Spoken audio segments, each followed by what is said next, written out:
NGT national green tribunal उसके नियम के अनुसार 15 जून से 15 अक्टूबर तक बाली का उठाव नहीं होगा किसी भी नदी से, लेकिन खुलेआम स्वर्णरेखा नदी के बालू का अवैध उत्खनन होकर के उसका तस्करी होता रहा है। जल जंगल जमीन की बात करने वाली पार्टी की सरकार आज है।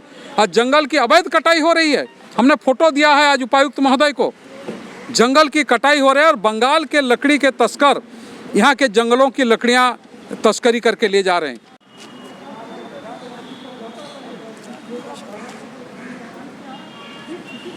ज़िला मुख्यालय जहाँ निरंतर लोग अपनी समस्याओं को लेकर, दिक्कतों को लेकर आते हैं, लेकिन यहाँ पर सिर्फ आम लोग ही नहीं, कभी कभी जनप्रतिनिधियों को, नेताओं को, मंत्रियों को, समाज सेवियों को भी यहाँ पर कुछ ज़रूरी विषयों पर चर्चा करने हेतु या फिर उन्हें यहाँ पर डिसीजन मेकिंग बॉडीज़ के समक्ष वो बातों को रखने के लिए यहाँ पर आना पड़ता है। आइए हम बात करते हैं। सबसे पहले हमारे साथ भाजपा के वरिष्ठ एवं तजुर्बेकार नेता और समाज सेवी दिनेशानंद गोस्वामी जी मौजूद है। सर, सबसे पहले बातचीत करने के लिए बहुत बहुत स्वागत है। आज यहाँ आने का कारण बताएं सर। आज भारतीय जनता पार्टी का एक उच्च स्तरीय प्रतिनिधि मंडल उपायुक्त से मिलने के लिए आया था। उस प्रतिनिधि मंडल में आप देख रहे होंगे श्री लक्ष्मण टुडू जी पूर्व विधायक, श्रीमती मेनका सरदार जी, श्री गुंजन यादव, श्री सौरभ चक्रवर्ती, श्री नंदजी प्रसाद, सब लोग हम लोग हैं।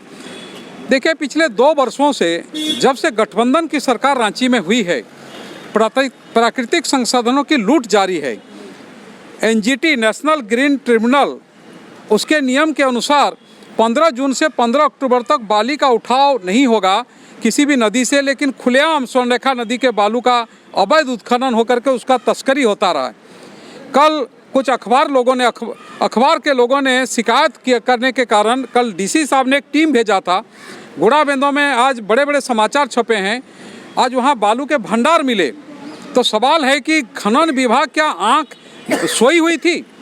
राज्य के खनिज पदार्थों की लूट जारी है और खनन विभाग को कोई मतलब नहीं। उल्टे जब गरीब आदमी प्रधानमंत्री आवास और अपना घर बनाने के लिए ट्रैक्टर से बालू उठाव करता है, तो सरकारी प्रशासनिक पदाधिकारी और थानेदार उस ट्रैक्टर को जब्त करके उस पर केस करते हैं, जुर्माना करते हैं। ये दोहरा मापदंड क्यों? हाईवा में बालू जाए, तस्करी हो, तो उसके लिए खनन विभाग और पुलिस थाने को कोई एतराज़ नहीं, और जब गरीब आदमी लेता है, घर बनाने के लिए लेता है, उस पर मुकदमे होते हैं। इसलिए हम लोगों ने 2 बातें कहा है कि बालू की तस्करी को सरकार रोके और गरीब आदमी और गांव के आदमी को घर बनाने के लिए ट्रैक्टर से बालू उठाने की अनुमति सरकार दे। दूसरी बात, जल जंगल जमीन की बात करने वाली पार्टी की सरकार आज है। आज जंगल की अवैध कटाई हो रही है। हमने फोटो दिया है आज उपायुक्त महोदय को। जंगल की कटाई हो रही है और बंगाल के लकड़ी के तस्कर यहाँ के जंगलों की लकड़ियाँ तस्करी करके ले जा रहे हैं और वन विभाग इसमें मौन साधी हुई है। हमने उसको भी कहा है कि वन विभाग के पदाधिकारियों इसमें सक्रिय हों ताकि यहाँ के जो जंगल की अवैध कटाई हो रही है उसको सरकार रोके। इसी 2-3 विषय के प्राकृतिक संसाधनों के जो तस्करी हो रही है उसको रोकने के लिए हम लोगों ने सरकार से, उपायुक्त महोदय से कहा है।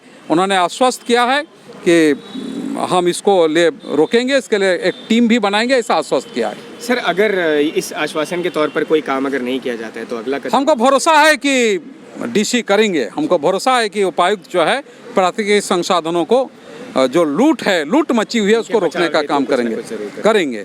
सर, बहुत बहुत धन्यवाद हमारे साथ बातचीत करने के लिए। जिनसे हमने अभी बातचीत की है किसी परिचय के मोहताज नहीं है। दिनेशानंद गोस्वामी जी के बारे में आप सभी जानते हैं और हम तो ये कहेंगे कि प्राकृतिक संसाधनों की जिस तरीके से लूट हो या फिर उस पर जो अवैध जो भी तरीके का कारोबार किया जा रहा है या चाहे तस्करी की जा रही है, इन सभी चीज़ों को जहन में रखते हुए कहीं ना कहीं इन पर नकेल कसने हेतु और इस पर बंदिश लगाने हेतु यहाँ पर आज भाजपा के ये सभी कार्यकर्ता, सभी वरिष्ठ कार्यकर्ता यहाँ पर इस वक्त मौजूद हैं। जिलाध्यक्ष भी मौजूद हैं, पूर्व विधायक जो हैं लक्ष्मण टुडू जी भी मौजूद हैं यहाँ पर, संजीव सिन्हा जी हैं, जितने भी लोग हैं, मेनका सरदार जी, सभी लोग यहाँ पर आए थे और उन्होंने ज्ञापन इधर आ जाइएगा, उन्होंने ज्ञापन सौंपा है और इन्हें डीसी साहब ने आश्वस्त भी किया है कि चाहे वो बालू को लेकर हो, चाहे वो पेड़ कटाई को लेकर हो या वे प्राकृतिक जितने भी संसाधन हैं जिनके साथ इस तरीके की अवैध कारोबार या ये सभी चीज़ें की जा रही है, इन पर कुछ ना कुछ कार्य ज़रूर किया जाएगा या फिर इन पर बंदिश लगाने के लिए कोई ना कोई प्रक्रिया या गतिविधि ज़रूर कैरी फॉरवर्ड की जाएगी। जिला उपायुक्त के कार्यालय से मैं सृजन मिश्रा, जमशेदपुर, झारखंड। जय हिंद दोस्तों।